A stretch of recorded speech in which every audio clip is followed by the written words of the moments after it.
All right, everyone, this is 12th Man Up. I'm sure you guys have all heard the news this week about Geno Smith being named NFC Offensive Player of the Month. You got Kenneth Walker being named Offensive Rookie of the Month. Tariq Woolen being named Defensive Rookie of the Month. A lot of talk in the media about the Seahawks after the win against the Giants, and even people considering Pete Carroll right now as Coach of the Year. So a lot of media talk going through this week, but come Monday, no one's going to really care about this. Obviously, we've earned it as players and as a team to get these I guess awards, but let's not get too excited here. Everyone on Monday is going to be talking about how we do against the Cardinals, so it's important to stay on track here as a team. The media has really been talking us up as of late, in my opinion, with playoff talk. Will the Seahawks win the division? Will the Seahawks go to the playoffs? How far will this team go? So it's kind of enjoyable as a fan seeing the kind of talk that we're getting, the kind of praise that I think we deserve. But as a team, I think we should keep trying to work as the underdog. I think we've been playing so well. I hope all this winning doesn't go to our heads, and I don't think it will. But it is a lot of talk this week, and even KJ Wright, former Seahawk player, former amazing Super Bowl player. He even considers his team a split image to our 2011-2012 team, as he was talking about this on the Herd. And it really just comes from our swagger, our energy, the youth, and almost the resurgent fan base that has come from how well this team has performed. It's been great. But as a team, we need to take it one game at a time. And I think, heading into this week against the Cardinals, we're doing pretty well for ourselves. So we've won the past 3 games in a row. How do we keep that going? Let's talk about a little bit what didn't work for us, what did work with us against the Giants, and then we'll get into the Cardinals game. So to start off, what really we struggled with was the first 3 drives. The first quarter of the game, we really didn't do much. The first 3 drives, we punted. So that wasn't too great. And then our red zone offense has been a struggle overall this season in general, as we rank 31st in the NFL at a 40% chance of scoring a touchdown in the red zone. Just to put things in perspective, even the Houston Texans have a better ranking than us in the red zone at 52.6%, like a complete 12% difference. So we really need to step that up. Geno Smith mentioned it on his press conference, so obviously it's noted. So hopefully we can capitalize against the Cardinals when it comes to that red zone offense.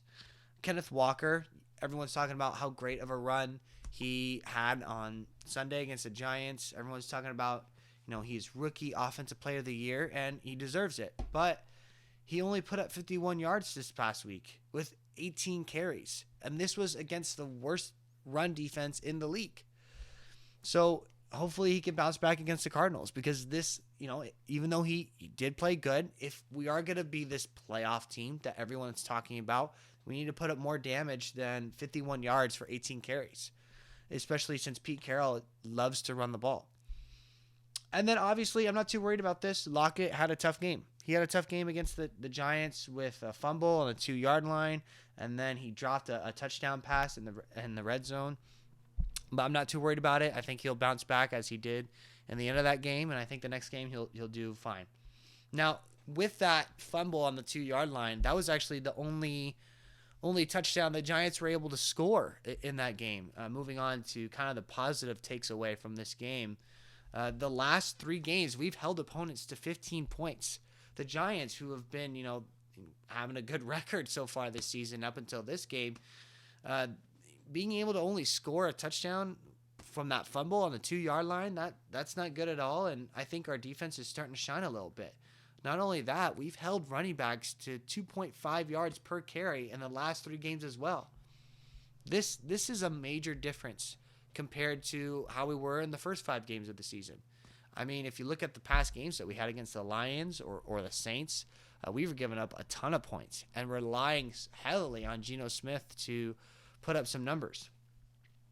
Looking forward to this Cardinal game, I'm going to do a question of the day, which is, what will be the ultimate outcome for this game? Comment below. What's the score going to be? What do you guys think? Before I get into who I think is going to win, I'm just going to talk about a couple key things, starting with the Cardinals offense. Now, they still continue to have a slow start in their games, not putting up many scores. They had, I think, only 3 points in the first half last week against the Giants. Their offensive line ranks 23rd in the NFL. They gave up 4 sacks against the Vikings last week. Our defensive line has been doing good. So hopefully we can get after Murray. And that's going to help out because the Cardinals have been struggling with their turnovers. They've had this season so far 6 fumbles and 6 interceptions this season. And if our defensive line can get at Murray, then hopefully we can turn over the ball, whether we can hit the ball out of his hands or he can make a silly mistake and just throw it to Tariq Woolen. That would be fantastic. But what Murray will try to do is he's going to try and run it. He leads his team in rushing yards. But something I got to point out is we actually did a good job of containing Daniel Jones from running a whole lot. He likes to usually boot out and run, but we had someone there waiting for him. So hopefully we can contain Murray going into this game. Okay, one thing that is different going into this game compared to our last one is that Murray now has DeAndre Hopkins, who played his first game and he did great.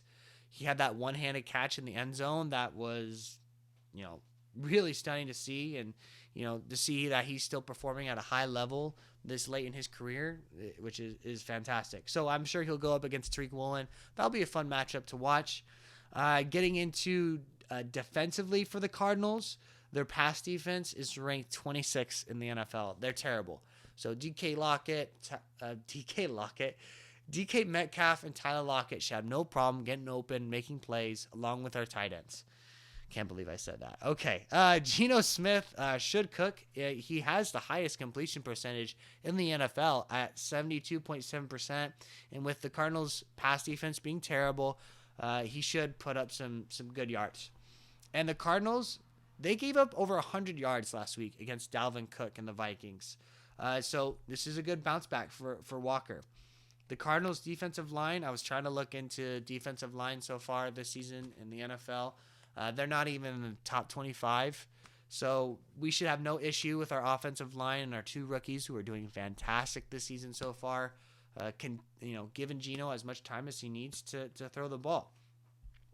So previewing this game, I really see no reason why we should lose.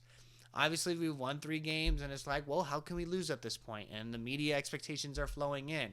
But, we just got to focus one game at a time. They are a division rival.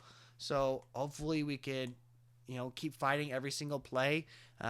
Hopefully we don't punt it as much. But I think what it really is going to come down to is will we shoot ourselves in the foot? I mean, the only reason why I think we'll lose this game is if we inflict it onto ourselves. Penalties, which have been so much better for us. We haven't been causing as much. If we can contain those. And then turnovers, which have also been good, besides the Tyler Lockett fumble. We've been fantastic. So I think we should win this game. For me, I have Seattle winning this game 30-21. I think the Cardinals will be able to score a little bit with D-Hop compared to the last game. I think we won 19-9 against them. But I also am seeing no reason why Geno Smith can't put up some numbers himself. So, like I said, I think Seattle's going to win 30-21, and I guess we'll see by Monday what happens. But, like I said, no one is going to be talking about NFC Offensive Player of the Month or Defensive Rookie. No one's going to be talking about that. Good for them that they got those awards, but come Monday, we're going to be talking about where we at and how well we are performing. So, let's see how we do. I hope for the best, and that's going to be all for me today, guys. Go Hawks.